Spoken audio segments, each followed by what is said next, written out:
Nosotros habíamos visto en la última clase que estuvimos juntos cómo la conciencia iba modificando al yo que nos íbamos formando y que el yo se iba volviendo cada vez más complejo, desde ser un yo implícito a un yo autoviso-sinestésico y luego un yo simbólico. Bueno, una vez que hemos logrado ese nivel de conciencia, también ese yo se está haciendo a partir de la interacción social con los demás. Y de esto es lo que vamos a hablar la clase de hoy.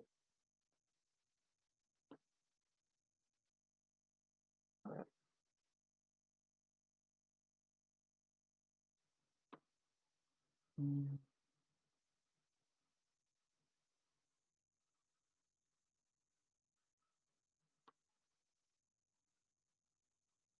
Vamos a compartir de vuelta.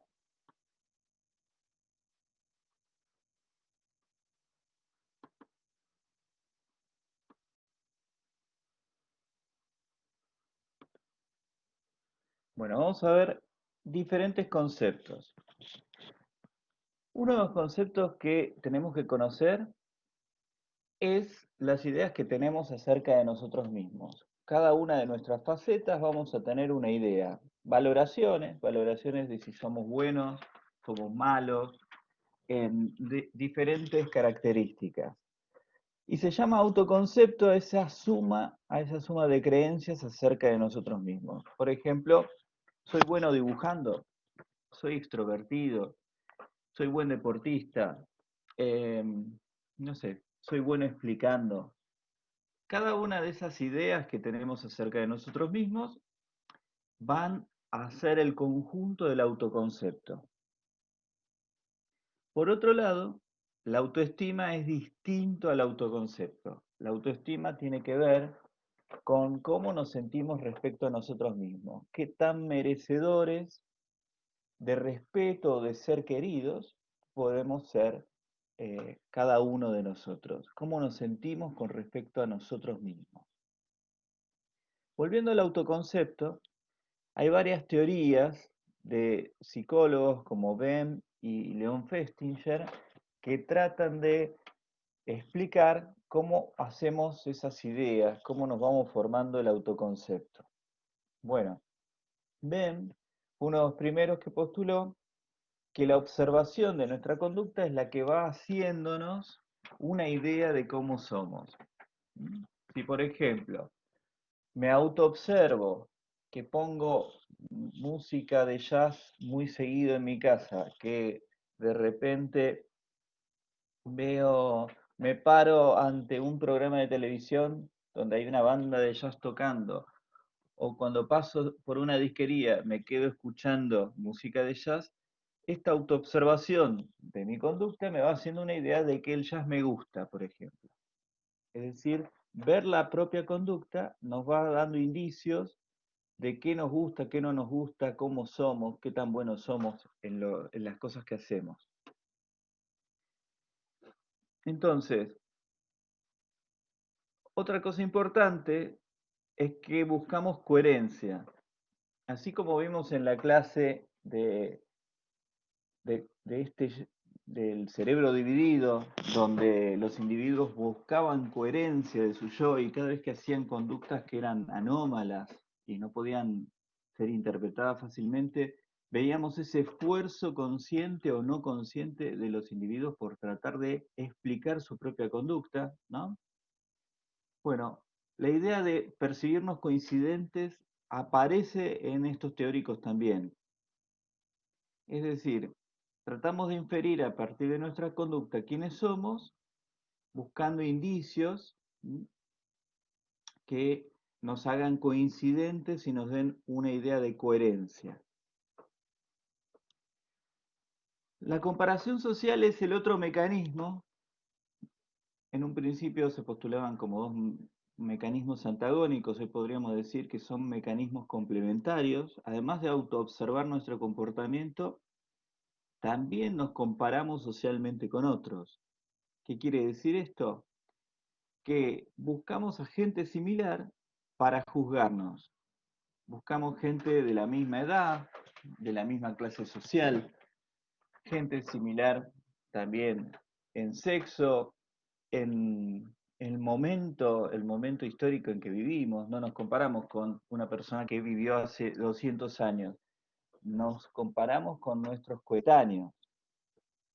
Y a partir de eso podemos inferir qué tan distintos o qué tan parecidos somos a otras personas en cuanto a nuestros rasgos.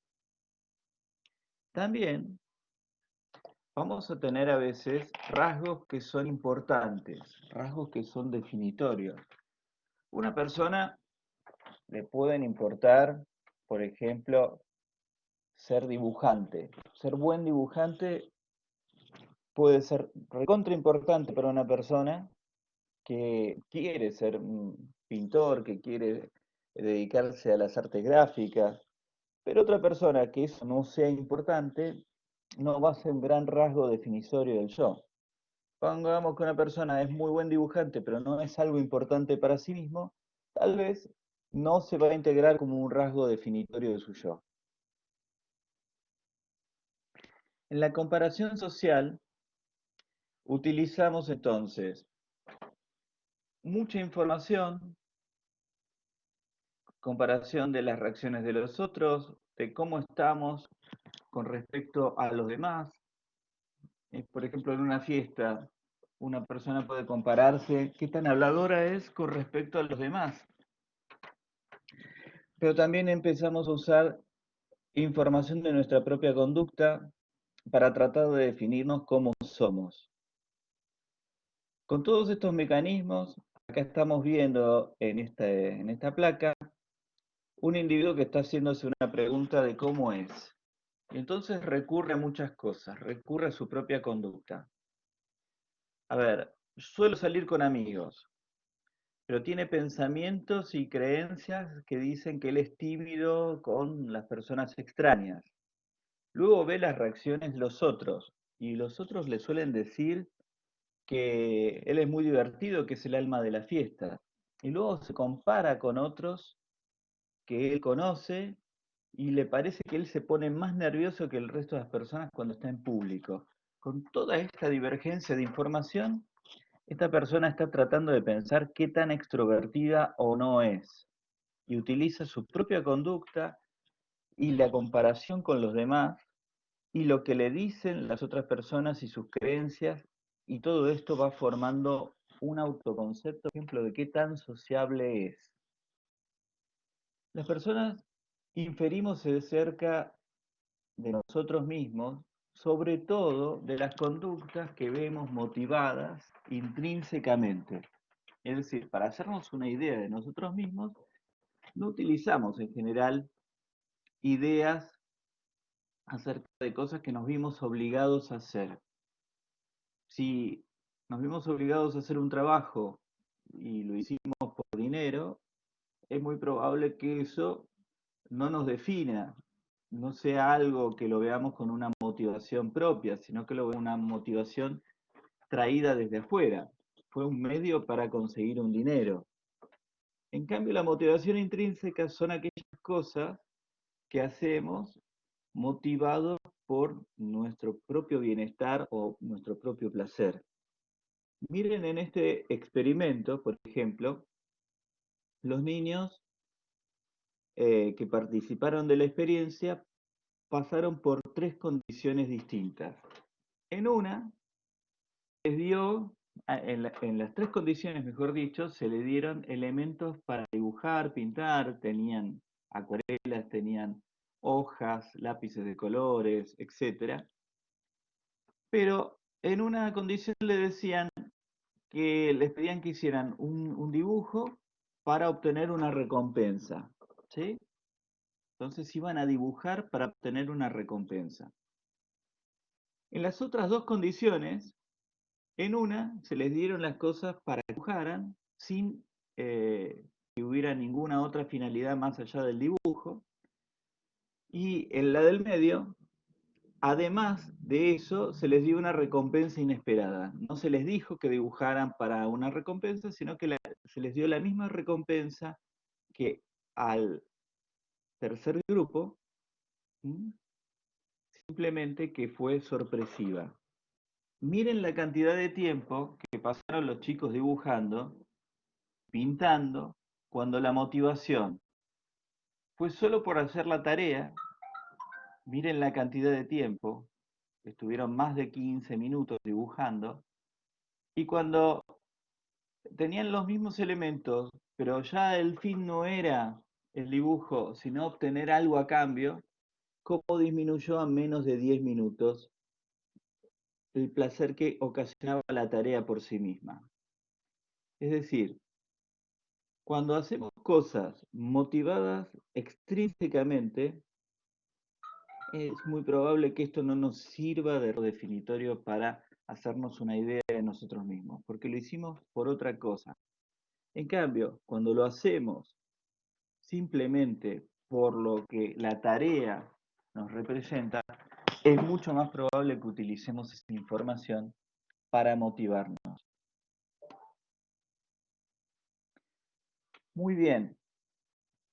Acá vemos cómo el autoconcepto también tiene un sesgo. Los investigadores muestran que cuando nos juzgamos a nosotros mismos y nos vamos haciendo una idea de nosotros mismos respecto a cómo nos vamos haciendo la idea de los otros, hay un sesgo que nos favorece. Primero, cuando nos juzgamos y vamos haciendo el autoconcepto, tenemos más información para hablar de nosotros mismos que hablar de los demás. De los demás tenemos mucha menos información. No conocemos su mundo privado, no conocemos sus pensamientos internos y tenemos un muestreo mucho más parcial de lo que las otras personas hacen, dicen y demás. Tenemos un sesgo a que cuando hacemos algo negativo, nuestras conductas se van a atribuir a la situación. Es decir, nos vemos reaccionando a la situación. ¿Por qué? Bueno, primero hay una tendencia a lo que se llama figura fondo. Tenemos a ver como figura la situación y a nosotros nos vemos como fondo.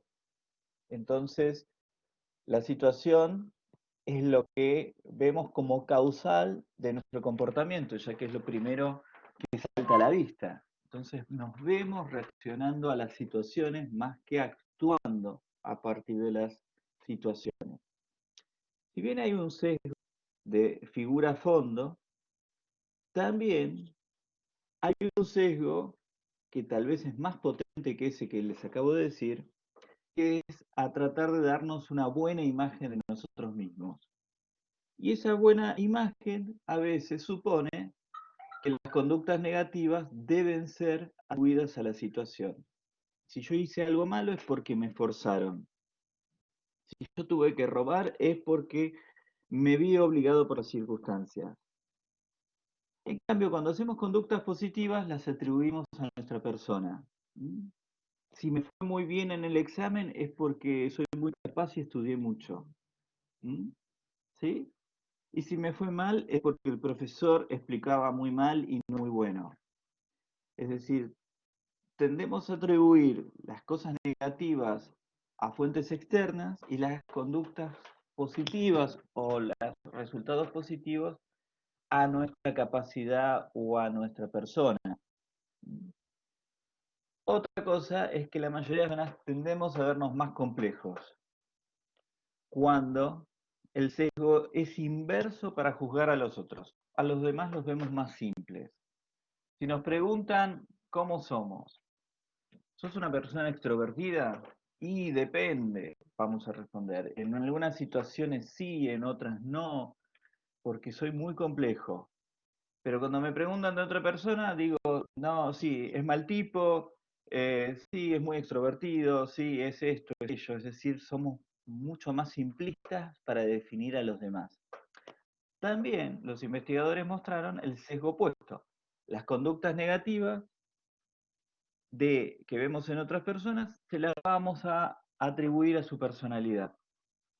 Si robaron es porque son malas personas, es porque merecen ir a la cárcel. Y si vemos conductas positivas en los demás, podemos minimizarlas atribuyéndolas a que, bueno, tuvo suerte, la situación lo favoreció. Muy bien, hasta acá, ¿se va entendiendo lo que vamos relatando?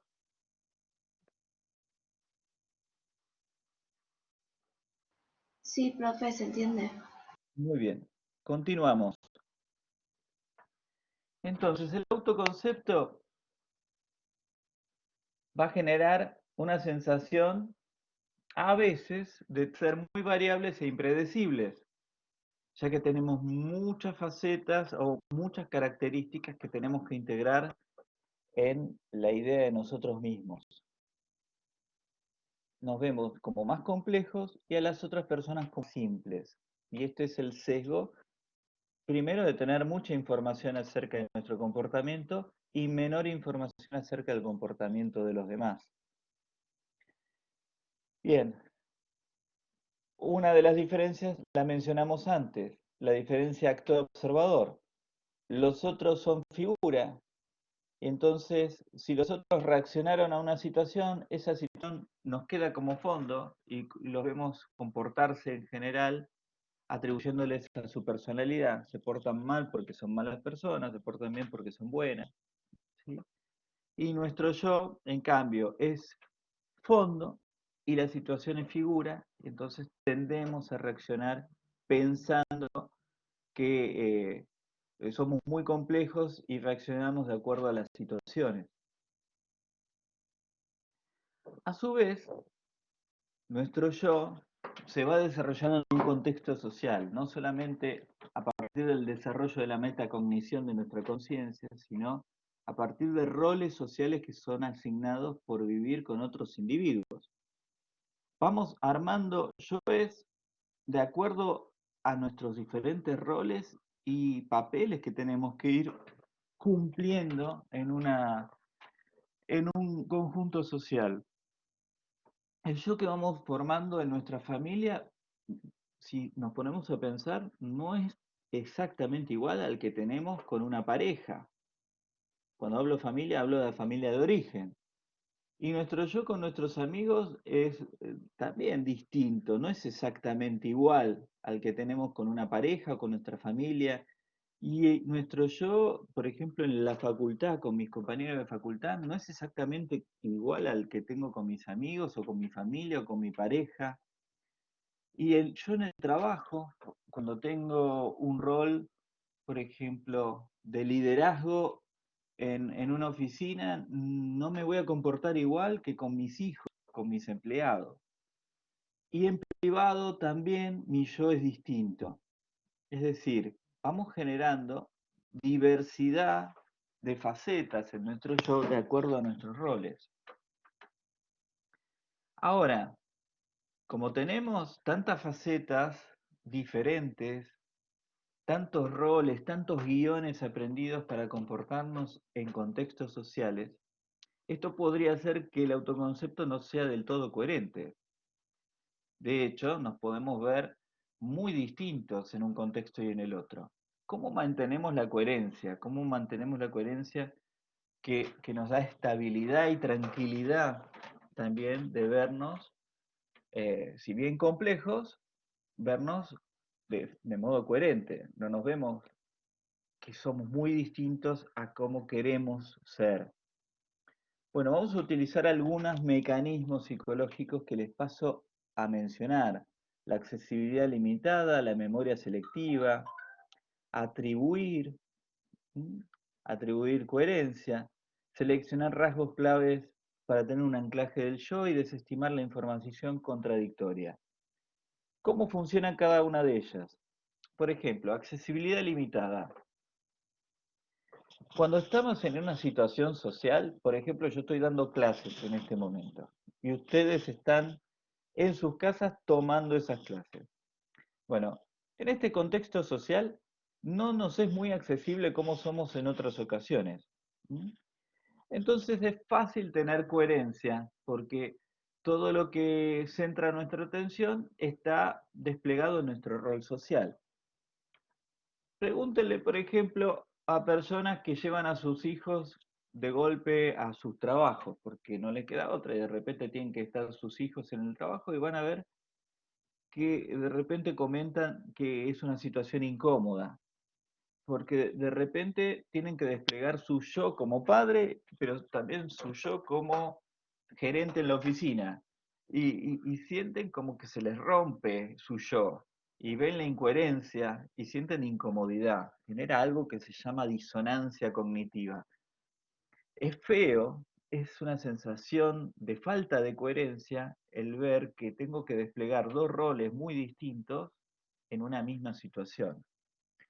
O no les sé si les ha pasado a ustedes, les pregunto, si de repente en un cumpleaños traen gente de diferentes lugares sociales, por ejemplo, sus amigos de la primaria, secundaria, sus compañeros de la facultad, sus primos, y de repente notan que tienen un rol social distinto en esos tres grupos y conviven esos roles y esa falta de identidad cuando se tienen que relacionar con los tres grupos simultáneamente en un cumpleaños.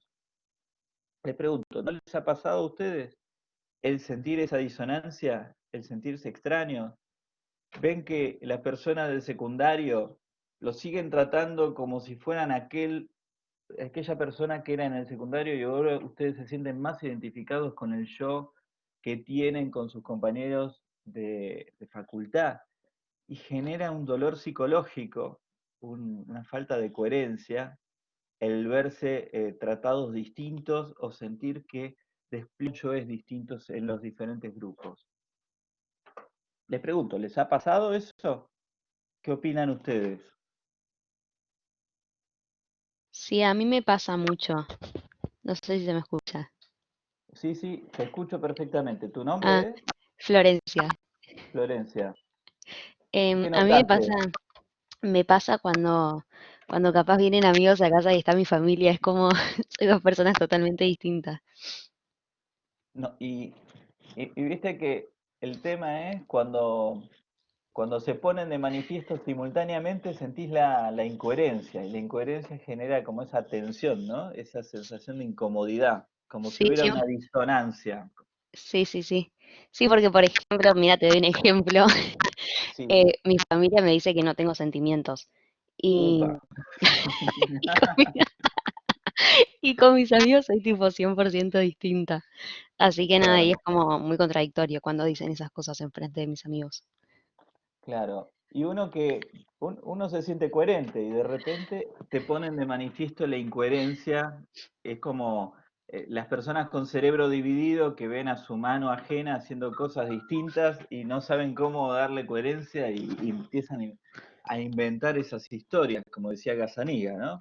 Hmm. Lo vemos también en nosotros, en cierta medida. Bárbaro. Otra forma es la memoria selectiva.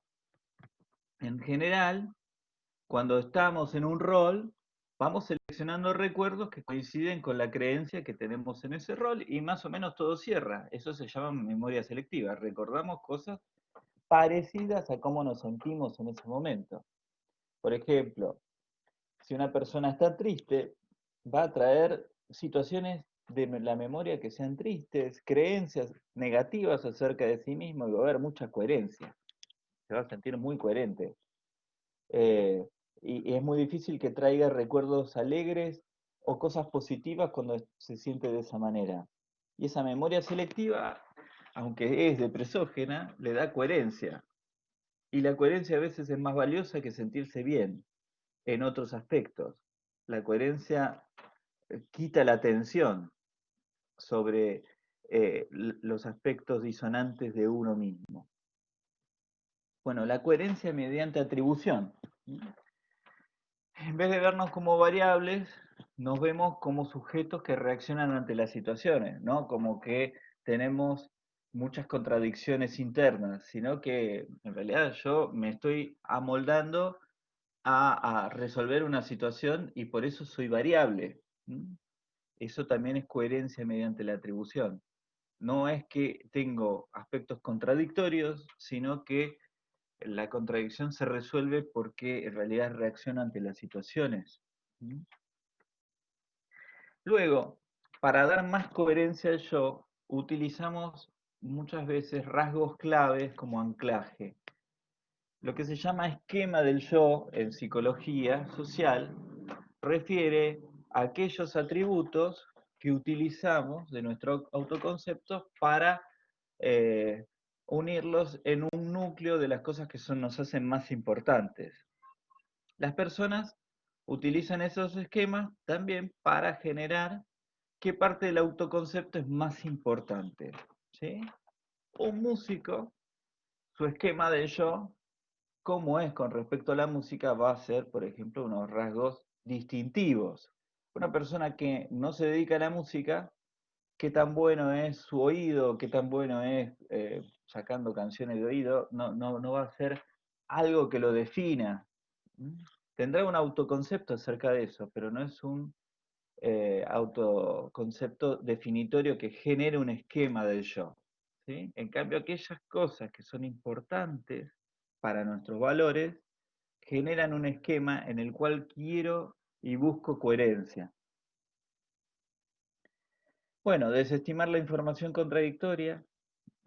Cuando hay información que nos muestra incoherentes, simplemente le damos poca importancia, no nos detenemos mucho en ella y eso salva la contradicción.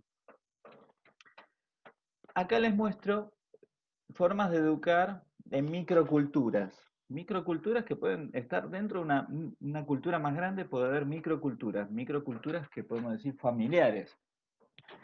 Y acá les menciono dos frases diferentes de cómo una madre o un padre están criando a sus hijos. Leamos las primeras, miren, si comes esto vas a crecer y vas a ser fuerte. Vos no querrás ser el más chiquitito de todos los chicos en tu clase, ¿no? Por ejemplo, un comentario hecho mientras se está comiendo en la cena y el chico no quiere comer. Y miren la otra familia cómo responde ante la misma conducta de otro chico. ¿Cómo no comes? ¿Sabés? Pobre la abuelita que te lo preparó. ¿Qué va a pensar? Que no te gusta y se va a poner triste. Fíjense cómo identifican ante el mismo problema o ante la misma situación en qué debe poner énfasis el chico. La primera familia lo tenés que hacer por vos mismo, porque vos tenés que ser más fuerte o vos tenés que, en comparación con los demás, competir. Y en la otra le están educando más porque sienta culpa o sienta eh, una lealtad hacia quien lo está alimentando, ¿no? Si come es porque lo tiene que hacer por el otro. Fíjense, son dos formas muy diferentes, ¿no? Una es una cultura más individualista, lo hace por él y para competir con los otros, y la otra es una estrategia de una cultura más interdependiente, donde lo hace por el resto de la comunidad o los seres significativos de su familia. ¿Mm? Bueno, estas estrategias de educar, por ejemplo, van generando yoes distintos que además, con los valores que van formando, van enfatizando cosas distintas en su autoconcepto. Miren cuando nos vamos al extremo de comparar culturas muy distintas. Kitayama y Marcus, un investigador japonés, son dos psicólogos, un investigador japonés y otro estadounidense, fueron y compararon la cultura estadounidense y la cultura japonesa en particular, para ver que en general las culturas occidentales de tipo estadounidense, las personas definen sus yoes muchas veces construidos por este tipo de, de educación que les acabo de mostrar de tipo estereotipada. Y cuando los estadounidenses tenían que autodefinirse, utilizaban más bien atributos de un yo separado de los demás. Su yo era visto como guiado por sentimientos y pensamientos internos, es decir, se veían motivados por sí mismos para tener determinadas creencias, no se veían influenciados por el contexto, sentían que hacían las cosas y sus razonamientos eran motivados intrínsecamente, mientras que en las culturas orientales tendían a definir un yo mucho más interconectado con los demás y se veía mucho más guiado por los roles y las relaciones sociales para autodefinirse. Por ejemplo, comentarios de Marcus y Kitayama. Eh, un estadounidense era más probable que se definiera: yo soy inteligente, soy una persona conversadora, soy curiosa, es decir, características de un individuo independiente de su contexto social, ¿no? Yo soy así, más allá, sin, sin ver el abrevaje social de cómo formó su yo. Mientras que el yo oriental era mucho más probable que se autodefinieran como siendo partícipes de una comunidad, su yo formado a partir de el abrevaje de esa comunidad. Soy de Shanghái, soy budista, soy un vecino de tal comunidad. Es decir, es mucho más probable un yo definido por su rol social en el contexto oriental, y un yo definido por sus características individuales en las descripciones que hacían los estadounidenses. ¿Mm? Les pregunto a ustedes, les pregunto a ustedes, ¿cómo creen que serían los yoes de los argentinos? Pongámosle porteños o personas de la provincia de Buenos Aires, porque por ahí el interior del país es más complejo. ¿Cómo creen que nos definiríamos a nosotros mismos? ¿Tendríamos una estrategia o una educación más parecida a las de los estadounidenses o la de los japoneses? ¿O una cosa intermedia?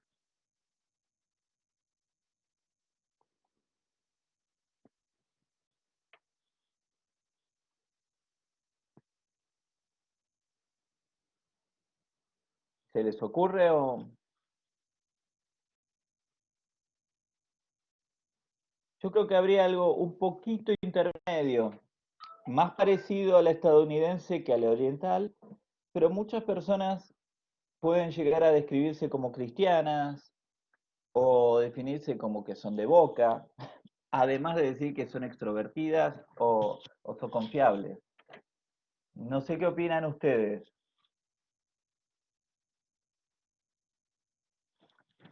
Muy bien. Para mí también es una mezcla. Notás más una mezcla, ¿no? No es, nuestra cultura Sí, no llega a ser ni del todo individualista, ni es tan interdependiente como una cultura oriental. Yo tengo uno de mis mejores amigos, vive en Japón y hace varios años que está viviendo en Japón. Él trabaja en inteligencia artificial y, y está en una empresa japonesa y me cuenta que él está eximido por ser occidental, pero los japoneses tienen costumbres muy distintas y tienen eh, preparados los roles para interactuar con diferentes personas según su estatus social, según su edad, hasta la entonación y la forma de saludar es distinta porque tienen muy asentados los roles sociales para autodefinirse, eh, eh, confirmando muchísimo lo que muestran Kitayama y Marcus en sus estudios. Por lo que él me cuenta, es muy así como, y es muy chocante porque nosotros los argentinos somos mucho más relajados o mucho menos pendientes de esa interacción social. Bueno,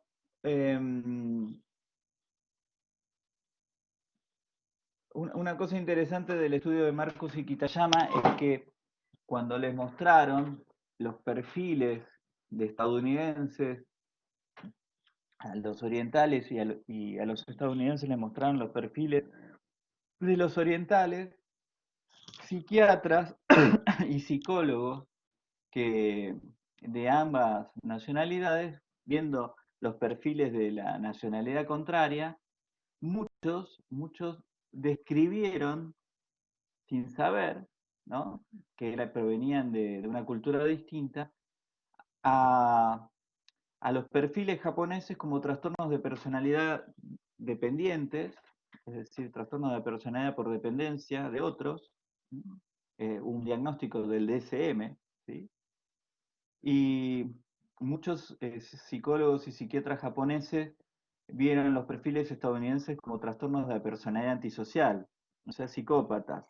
Es decir, sin saber que provenían de culturas distintas, en una cultura y en otra, tal vez un estadounidense típico se podría ver como un antisocial y un japonés típico se lo vería como una persona dependiente de su grupo familiar y de sus grupos sociales. Por lo cual es una cuestión muy importante cuando si se dedican al estudio de la psicopatología, a contextualizar los yoes de las personas en sus microclimas familiares y sociales en los cuales se desempeñan. Bien, volvemos ahora al concepto de autoestima que mencionamos al comienzo. ¿Se acuerdan que la autoestima, a diferencia del autoconcepto, es cómo nos sentimos con respecto a nosotros mismos? Entonces, la autoestima va a tener que ver con una evaluación, va a utilizar parte del autoconcepto para saber si nos vamos a sentir bien o no con nuestro yo. Entonces, las personas, nosotros, sin darnos cuenta, más o menos consciente, más o menos inconscientemente, vamos a elegir muchas veces las situaciones donde destaquemos y vamos a tratar de escapar de las cosas que no nos destacamos. Ojo, hay una proporción, yo les diría un 30%, que no se comporta así. El 70% es probable que tenga este mecanismo, pero hay un 30% de personas más de características obsesivas y perfeccionistas que van a tender a veces a perseverar en el error. Si no soy muy bueno en esto, hago una carrera de esto. Mi obsesión es mejorar ese aspecto. Pero la mayoría de las personas, si no es buena en matemáticas, por ejemplo, va a decir la matemática no sirve para nada, pero no todo es contabilizable por las matemáticas, no podemos medir las emociones. Entonces, la matemática es de gente cuadrada. Vamos a tratar de desvalorizar aquellas cosas que somos malos y evitar meternos, por ejemplo, en una carrera que tenga muchas matemáticas, etcétera, ¿no? ¿Sí? La mayoría de las personas van a funcionar así. En cambio, las personas que ponen el dedo en la llaga en sus faltas, en sus falencias, más neuróticas posiblemente, van a hacer una carrera de matemática porque no son buenos en ello. ¿Sí? ¿Se entiende? ¿Se entiende lo que quiero decir con esto?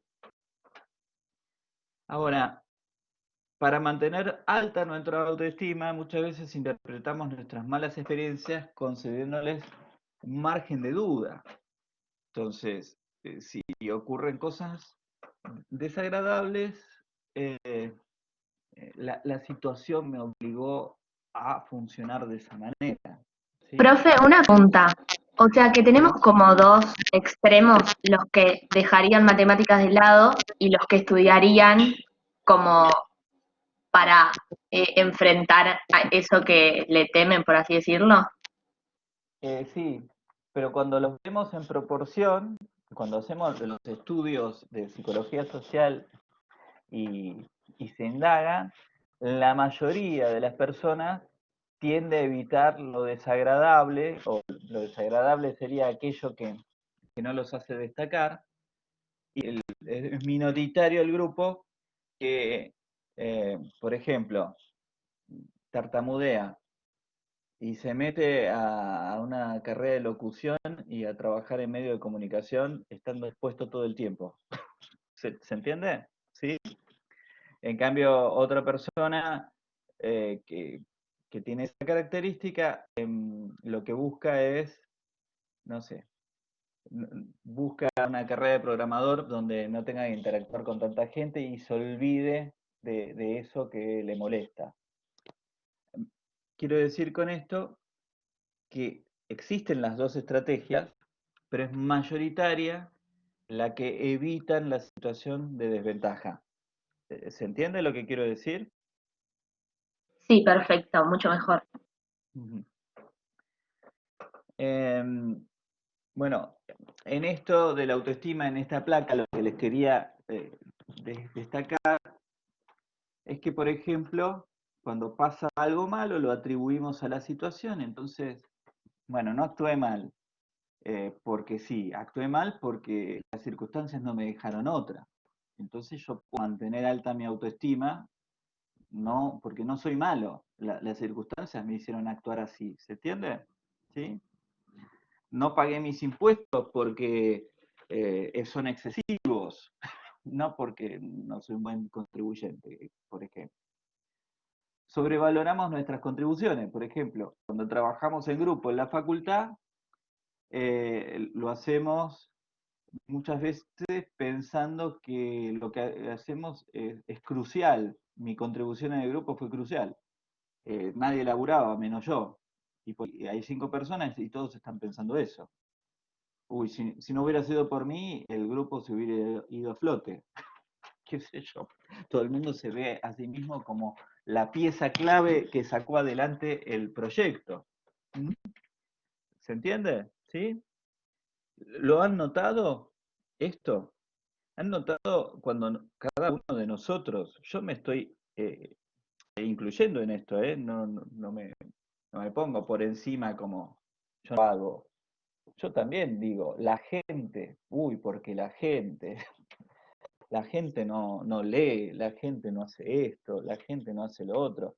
Como si yo estuviera en una tarima por encima de los demás y juzgando desde un lugar de superioridad. ¿No les ha pasado a ustedes hablar de la gente como si ustedes no fueran gente? ¿Sí? ¿Qué les parece? Sí, obvio. Está. Y nota que en ese momento estamos en un pedestal de superioridad que me permite al mismo tiempo proteger mi autoestima, de, bueno, yo no soy como el vulgo, como el resto. Nosotros en realidad estamos muchas veces comparándonos con un ideal del yo. Es un concepto bastante similar al propuesto por Freud, que en la psicología experimental también se utiliza, que el ideal del yo es aquellos aspectos del autoconcepto que valoramos como importantes, es decir, el que tiene ganas de ser dibujante, el saber dibujar o no es crucial en su autoconcepto, mientras que el que quiere, no sé, ser contador, dibujar o no, no es tan importante, salvo cuando dibuja el, el balance a fin de mes. Pero, digamos, el ideal del yo se va a constituir de las cosas que son importantes por nuestros valores. Y cuando hay discrepancias entre el yo autopercibido, el dibujante que dibujaba muy bien, de repente ve a un tipo que dibuja terriblemente bien y en esa comparación ya no es tan bueno él, sentimos esto que es la baja autoestima. Hay escenas muy interesantes en Amadeus, una película que se las recomiendo, una película que trata el tema del día. ¿Mm? ¿Ustedes han visto la película Amadeus? Es una película vieja, pero de una dinámica que la pueden ver tranquilamente hoy en día y no se van a aburrir. ¿La conocen? Pobre Yo Florencia es la la que verdad me que no. contesta. ¿Sí? Yo no, yo nunca la vi, en realidad. Se las recomiendo. Si pudiera ahora les mostraría una escena. Hay una escena donde trata la historia de Salieri y Mozart, ¿no? Salieri, uno lo ve al principio de la película, está re contento consigo mismo, es un tipo que se autoprogresó, a los 15 años pierde a su papá y que su papá le impedía, era el tapón para que no pudiera ser músico, y a partir de la muerte del padre empieza a estudiar tardíamente música, y es una cosa que parecía imposible, empezar a los 15 años y acabar siendo el mejor músico de la corte, y de repente él, que está re contento consigo mismo, llega Mozart y, y Mozart empieza a improvisar y a tocar las melodías que él hace, y toda la corte queda impactado, y él de repente se ve humillado, no puede hacer las melodías que hace Mozart, por más que quiere, no tiene la capacidad de Mozart, y uno ve a lo largo de la película cómo esta persona está luchando permanentemente, su yo autopercibido, ahora el ideal se le corrió, pero varias canchas de distancia. Ahora en esa comparación social, ve que su ideal del yo, que él lo creía que estaba muy cerquita, su yo, hasta que esa comparación social le puso el ideal del yo allá arriba, y ya no podía alcanzarlo más. Y uno ve el sufrimiento del personaje, la tristeza, la culpa, la frustración. Es muy, pero muy interesante a nivel psicológico esa película. Y grafica muy bien lo que les muestro en esta placa. ¿Cuál es la estrategia mayoritaria para no sufrir, para no ver esta autodiscrepancia con nuestros rasgos definitorios? Lamentablemente, la mayoría de las personas se comparan con alguien que es mejor que uno en un rasgo, y ahí aparece la discrepancia y aparece la sensación de baja autoestima, como Salieri con Mozart. Otras veces nos vemos filmados o grabados, y entonces nosotros tenemos una idea de, no sé, somos Brad Pitt, y de repente nos vemos filmados en una fiesta o escuchamos esa voz y decimos, no, por Dios, yo hablo así, que esa voz es terrible, y yo me muevo así, y yo soy así, y no nos queremos ver, no nos queremos ver filmados ni grabados, porque esa fantasía de cómo somos se empieza a resquebrajar en la filmación. Les pregunto, ¿han sufrido de esa manera con una grabación o escuchando su voz grabada? ¿O soy solo yo el que sufre?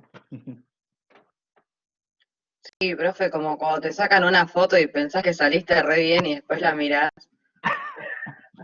Vieron que en la fantasía nos ponemos mucho más arrimados al ideal del yo, ¿no? Y cuando no nos queda otra que ver la foto y demás, vemos que se empieza a alejar el ideal del yo autopercibido, y cómo nos duele eso, ¿no? Bien. Ahora, las personas... Sí, Profe, decime. una pregunta. ¿No podemos a veces tener una imagen errónea de nosotros mismos? O sea, que nosotros nos vemos de una forma que por las personas no nos ven así. Por supuesto, sí, sí, sí. De hecho, eh, también depende del rol social. Recién la compañera contaba que la familia la cree una persona insensible y sus amigos no.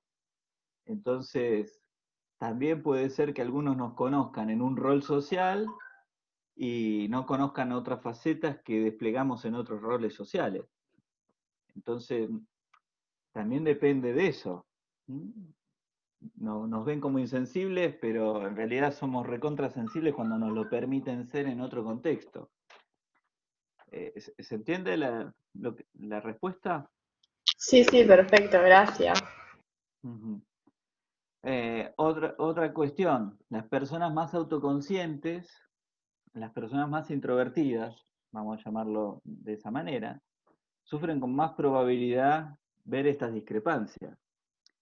¿Cómo es más probable no verlas? Por ejemplo, las personas cuando consumen alcohol empiezan a tener menos autodiálogo, menos autopercepción, dirigen su atención al exterior y, por ejemplo, se desinhiben más. Una persona más extrovertida o una persona que consumió alcohol, que es más o menos algo parecido, tienden a ser mucho menos conscientes de estas discrepancias, las perciben menos y pueden ser mucho más genuinos o espontáneos en su comportamiento. Bien, algunas estrategias para mantener la autoestima intacta sin sufrir daños. La mayoría de las personas, cuando Salieri se encuentra con Mozart o cualquiera de nosotros nos encontramos con alguien que es mejor en algo que es importante. A ver, si un contador se encuentra con Mozart y dice, che, qué bien que toca este tipo, y no tiene ningún problema. Pero si nosotros queremos ser músicos y somos coetáneos de Mozart, tal vez no nos sea muy agradable ser amigos de Mozart. ¿Se entiende? La mayoría de las personas suelen abandonar este tipo de relaciones. En cambio, buscan personas que están en una posición de peor rendimiento en ese atributo para relacionarse. Perdón, Personas que, ay, sí, una sí, pre- sí, que en el chat estaban preguntando eh, que, bueno, decían los bulímicos y los anoréxicos que se ven de otra forma, estaban preguntando si podía ser. De la discrepancia que estabas hablando antes. bueno, sí, esto es aplicable a los trastornos de la alimentación. Estos son principios generales, pero luego se pueden aplicar a casos más puntuales como los trastornos de la alimentación, donde hay un ideal de delgadez que siempre se va corriendo, ¿no? Se va corriendo también porque se van generando distorsiones en la percepción de estas personas. La delgadez física puede ser un valor importantísimo, como para Salieri es tocar música. Entonces, ese valor definitorio para ser querido o querible, o para que uno se pueda sentir respetado, sentir uno respeto para consigo mismo, todas características de la autoestima, es que debo tener determinada figura, silueta. Pero al mismo tiempo, las personas con anorexia y bulimia en test psicológicos muestran distorsiones a la percepción corporal, percepciones objetivas, no percepciones. Es decir, hay varios test, el test de las siluetas, por ejemplo. Lástima, no los puedo ver a ustedes como para mostrarles esta imagen, pero, por ejemplo, se les hace sacar una foto a las personas con trastornos de la alimentación en malla, en una malla enteriza.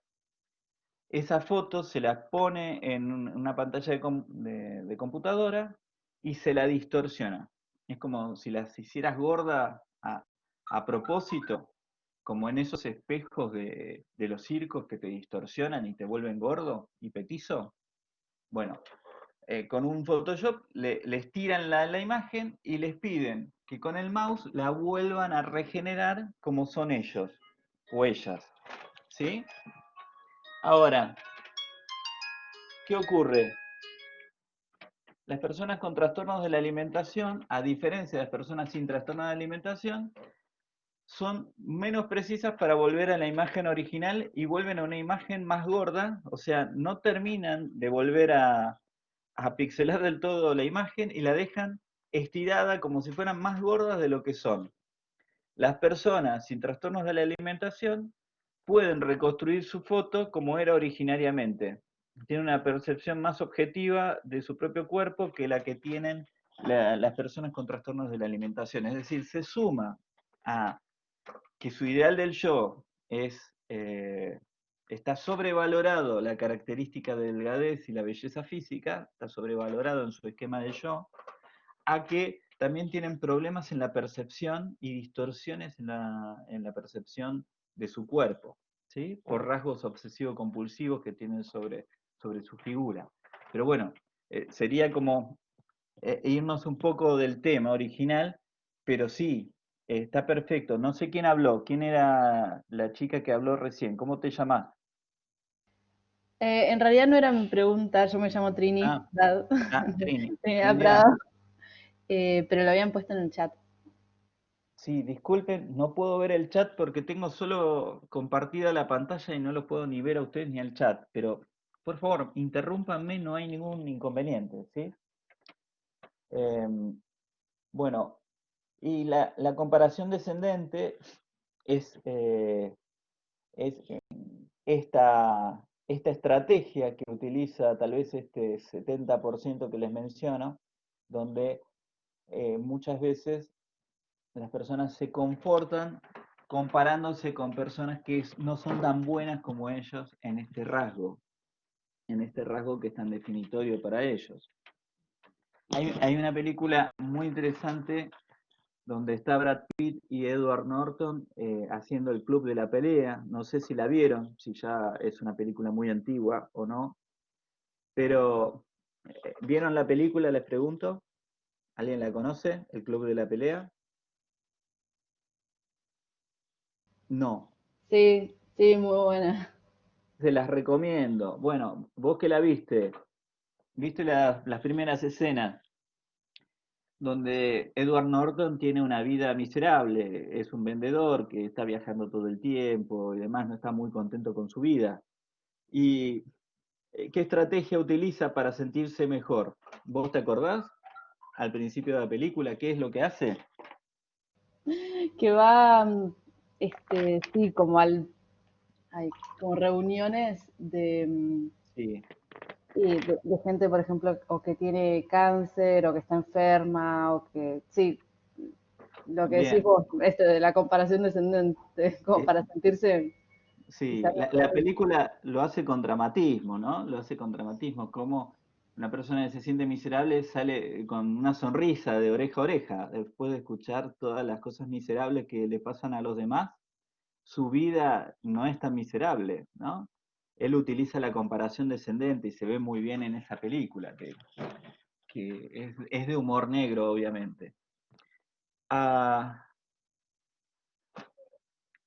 esto que se llama el exceso de confianza o una idea bondadosa acerca de nosotros mismos, también es lo que mantiene a nuestra autoestima intacta.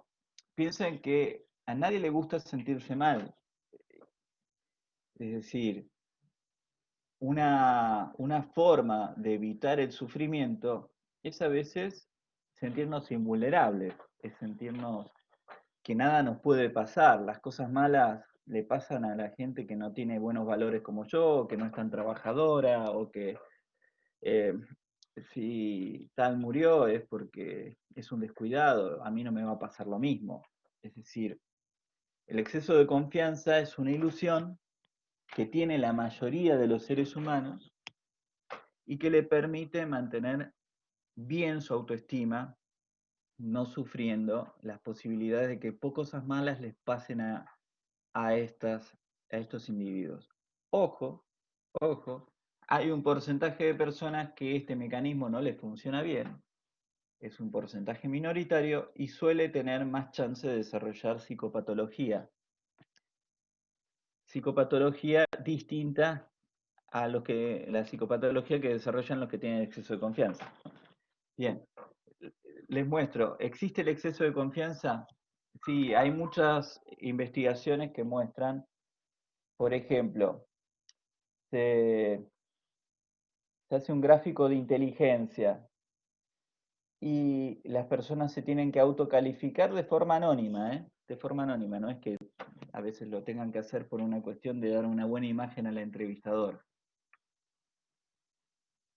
Por ejemplo, el 66% de los estadounidenses se sienten que están por encima del 90% de las personas en sentido del humor. ¿Qué quiere decir? Que hay un 66% de personas que cree que es del 10%, que es más alto, que tiene mejor humor que los demás. El 63% de los estadounidenses se consideran más inteligentes que el promedio. Se incluye en el 10% donde está Einstein, Hawkins y algunas otras personas con coeficientes intelectuales superiores. Si desagregamos ese 63%, el 71% son hombres y el 66% son mujeres. ¿Quiénes creen tener una inteligencia superior al promedio? Pero esto no solamente es a nivel de inteligencia, en general es con respecto a muchos otros atributos. Los canadienses, el 70% de los canadienses cree estar en el 10% más inteligente de su grupo social. ¿Se entiende lo que quiero decir? El 70% de los canadienses entrevistados cree que está dentro del 10% más inteligente de la población. Son el 70%. Es muy improbable que el 70%, todos ellos muestrados, sean el 10% más inteligente. Además que muchas veces ese autoconcepto o esa autopercepción no coincide con las medidas objetivas de inteligencia cuando se les toman test. El 69% de los suecos se consideraba mejores conductores que el resto. El 77% piensa que son más cautelosos que el resto de los conductores. Y así, también en Estados Unidos, la mayoría de los entrevistados se creían más bellos de lo que lo juzgaban el resto. Es decir, las personas se autocalificaban en belleza y luego eran calificados por personas del sexo opuesto que daban puntuaciones más bajas que las que se habían atribuido originariamente. Y ahí, etcétera, etcétera, hay una gran cantidad de estudios que muestran esta disparidad entre la autopercepción y los datos objetivos, por ejemplo, de inteligencia o la percepción de otros acerca de nosotros mismos. ¿Qué opinan de estos resultados? ¿Conocían el sesgo de exceso de confianza? No lo conocía, pero sé que los estadounidenses se creen mil y su conocimiento del resto del mundo es nulo. O sea, así como se cree mil entre ellos, el país en sí se cree mil. Es cierto. Bueno, un poco se ríen de eso cuando hacen personajes como Homero Simpson y demás, ¿no? Pero esto del exceso de confianza también aparece en los canadienses, en los suecos, aparece en muchas investigaciones que pareciera que es un mecanismo que nos protege de la posibilidad de sentirnos mal. Nos hace sentir cerquita de nuestro ideal del yo y también nos hace sentir que las cosas peligrosas no nos van a pasar a nosotros. Yo soy bueno, yo tengo buenos valores, yo soy trabajador. Si hay un tipo indigente en la calle, es porque no se esforzó demasiado, porque es vago, porque en cambio a mí jamás me va a pasar eso. Si hay alguien preso es porque es un delincuente, un tipo malo. Es decir, la lógica de las películas de superhéroes, buenos y malos, el maniqueísmo sirve muchísimo a poder mantener una sensación de invulnerabilidad. Imagínense cuando las personas no tienen ese exceso de confianza. Hay un experimento con personas deprimidas, con depresión, donde en una pantalla tienen unos objetos que se mueven y uno con un control, tipo un joystick, tiene que lograr hacer que esas bolitas pasen de un lugar al otro. Bueno, la mayoría de los movimientos que ocurren son aleatorios y no están controlados por el joystick que tienen los participantes. Sin embargo, la mayoría de las personas no deprimidas atribuían a sus propios movimientos del joystick las cosas que ocurrían en la pantalla. Y las personas deprimidas se dieron cuenta de entrada que lo que ellos hacían no coincidía para nada con lo que estaba pasando en la pantalla. Y se dieron cuenta que lo que ellos hacían no controlaba lo que estaba ocurriendo. Es decir, las personas deprimidas, por su sesgo de que no controlan lo que ocurre a su alrededor, se dieron cuenta rápidamente de que no estaban controlando la pantalla. Las personas con sesgo de autoconfianza preservado y que no estaban deprimidas, cayeron en la ilusión de tener un control donde no lo tenían. ¿Se entiende lo que quiero decir? Tanto las personas deprimidas como las que tienen exceso de confianza tienen sesgos, pero al revés. Uno, que no les va a pasar nada, que son invulnerables, que son buenas, que son mejores que el resto, que son más inteligentes, que pueden decir que la gente son todos unos tontos porque yo opino acerca de ellos. Y las personas deprimidas tienen el sesgo contrario. Las cosas malas me van a pasar, no puedo controlar las situaciones, soy un desastre, estoy en perfecta conciencia de que mi ideal de yo y yo no coincidimos. ¿Se entiende? Son sesgos distintos. La mayoría tiene un sesgo positivo y la minoría tiene sesgos negativos. Y hay solo un 10% de personas que tienden a ser realistas. Esta es más o menos los resultados de los experimentos de psicología social. Somos mayoritariamente sesgos para el exceso de confianza o para sentir que no tenemos control. Los más jóvenes tienen más sesgo de autoconfianza que los más viejos. Los más viejos tienen más sesgo de que no pueden controlar las situaciones, por ejemplo. ¿Qué opinan de estos resultados? Son resultados de Martin Seligman, un psicólogo cognitivo que estudió este tipo de fenómenos de autoestima.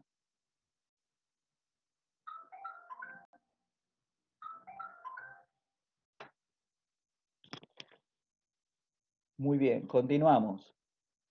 Les cuento este experimento para graficarles esta situación. Berglas y Jones, sabiendo estas cuestiones de la autobenevolencia para el propio yo, desarrollan un experimento precursor de la película Matrix, ya que las personas tienen que elegir entre dos pastillas. Ahora, ¿en qué consistía la experiencia? Bueno, los sujetos pasan por varias situaciones. Van a pasar unos por una situación donde se les dan unos problemas de tipo matemático y de tipo de resolver, ¿cómo se llama? Laberintos, que son extremadamente fáciles. Es decir, son tan fáciles que todos estos chicos universitarios los hicieron bien. ¿Mm? El otro grupo, un segundo grupo, va a recibir problemas que no tienen solución. Que hagas lo que hagas, el problema es insolucionable. ¿Se entiende? ¿Mm? Al finalizar, primero se aleatorizó para que cayeran las personas de forma más homogénea a un grupo o al otro. Luego de que terminan esas pruebas que se les dice son pruebas de inteligencia, a los dos grupos se les dice esto. Bárbaro los resultados, tenés coeficiente intelectual superior, y ahora vamos a pasar a otra instancia. Ahora, yo les pregunto, ¿cómo creen ustedes que se van a sentir los del grupo que hicieron la tarea muy fácil y que les dicen que tienen coeficiente intelectual superior? ¿Y qué creen que les va a pasar y sentir el grupo hizo esos problemas que no sé, no había posibilidad de solucionarlos, pero igual les dijeron que eran recontra inteligentes, que estaban en el 10% más inteligente del grupo social. A ver, antes, no les quiero mostrar los resultados sin que ustedes piensen cómo harían estas personas. Traten de sospechar como psicólogos. Y para mí las personas que no pudieron superar la tarea van a esforzarse la próxima mucho más para poder lograr superarla. En cambio, la gente que la logró superar porque era fácil, pero bueno, la logró superar, no se van a esforzar tanto. Como que no se van a esforzar. Está bien, está bien. Igualmente, ¿cuál es tu nombre? Decime. Martina, Martina, ¿cómo crees que se van a sentir unos y otros? y los que no pudieron superarla, capaz un poco tristes, porque al fin y al cabo no superan una tarea que ellos que se impusieron, en cambio los otros se van a sentir felices, porque la lograron superar. Bien, igualmente los investigadores le dijeron que lo que había hecho era perfecto, ¿entendés? Ellos hicieron cualquier verdura. Y ellos no, saben que no entendieran nada, pero les están diciendo que son re inteligentes, que lo que hicieron los pone en el lugar de las personas más inteligentes de la sociedad. Las personas, es muy probable que en el primer grupo se sientan felices, como dijo Martina, porque coincide. Yo soy una persona re inteligente, lo estoy confirmando.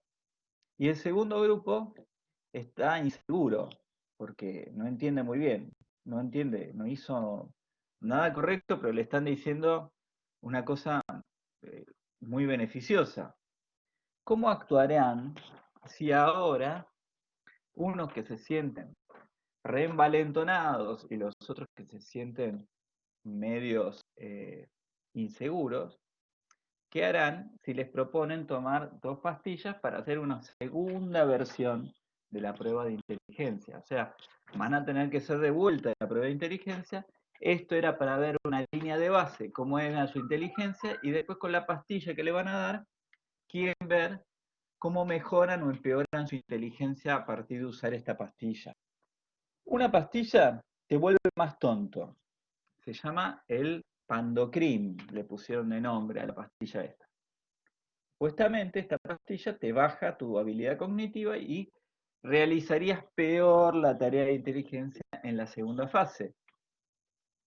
Y a esta le pusieron Activil, y la Activil te va a hacer más inteligente.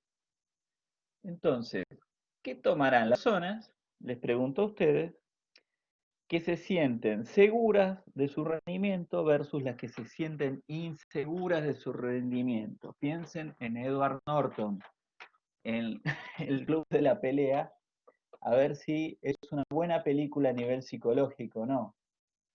¿Qué hicieron las personas en una situación como esta? Unos se sienten seguros. No piensan que el parcial fue fácil, piensan que ellos son muy inteligentes, ¿sí? Los otros no entienden por qué les fue mal, perdón, por qué les fue bien. Están inseguros de su rendimiento, pero tienen una buena autoestima. Ahora, les pregunto a ustedes, antes de mostrar los resultados, ¿qué prevén?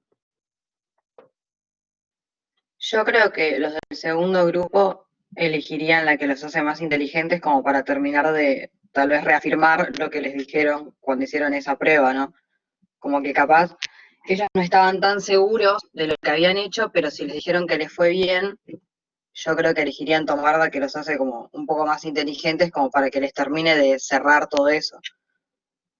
Muy bien, ¿tu nombre cuál es? Victoria. Victoria. Hablaba ahí, o soy yo con mi retorno, me parece. ¿Algún otro se le ocurre?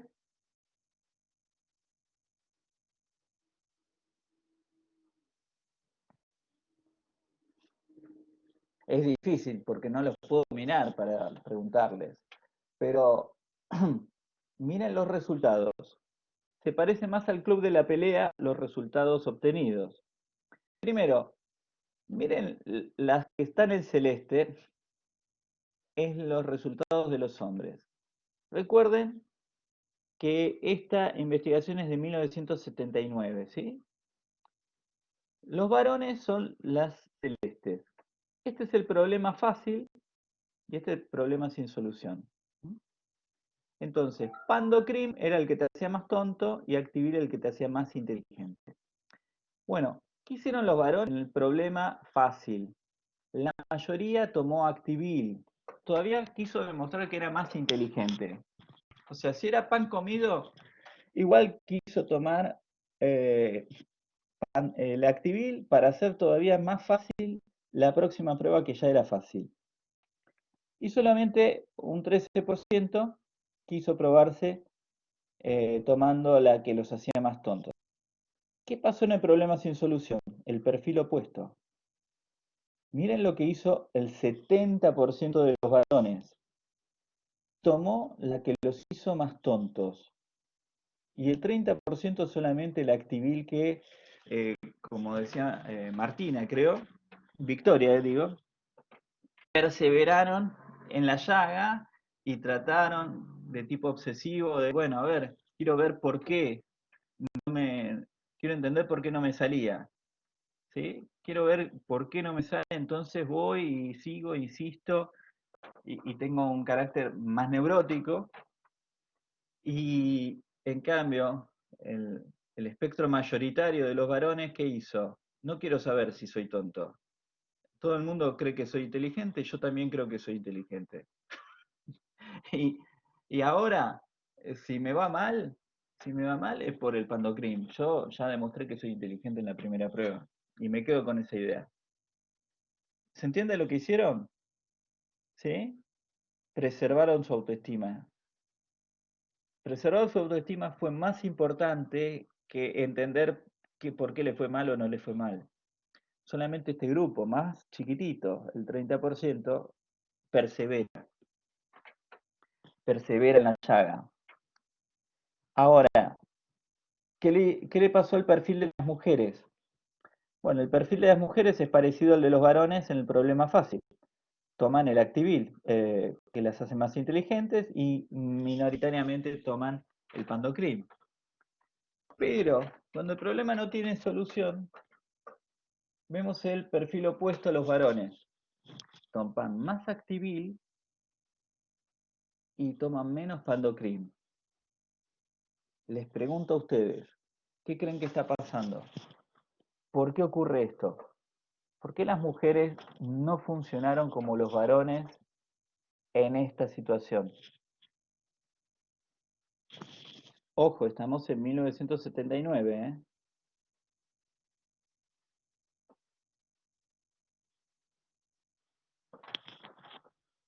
A ver, ¿a quién se le ocurre? Porque en ese momento capaz era más normal creer que la mujer no servía para eso, para la inteligencia. Lamentablemente sí. Hay muchos estudios posteriores que siguen este paradigma experimental, donde lamentablemente pasaba eso. Las mujeres no había grandes expectativas en cuanto a su inteligencia en esa época, por lo cual ellas tampoco sentían presión de ser inteligentes, ni tampoco era algo importante en su yo ser inteligentes, por lo cual tampoco les importaba quedar mal, como los varones que sí tenían presión de ser inteligentes, y quedar mal ante los demás y ante su ideal del yo sí era más relevante. Estos datos se han visto, por ejemplo, en otros estudios. Según el nivel de expectativas que se tenían sobre cada grupo social, miren lo que ocurría. El grupo social que más expectativas se tenía fueron los que se permitieron menos tiempo para practicar algo antes de hacer una prueba. Es decir, se generaron más autoboicot para realizar la prueba que, por ejemplo, las mujeres blancas.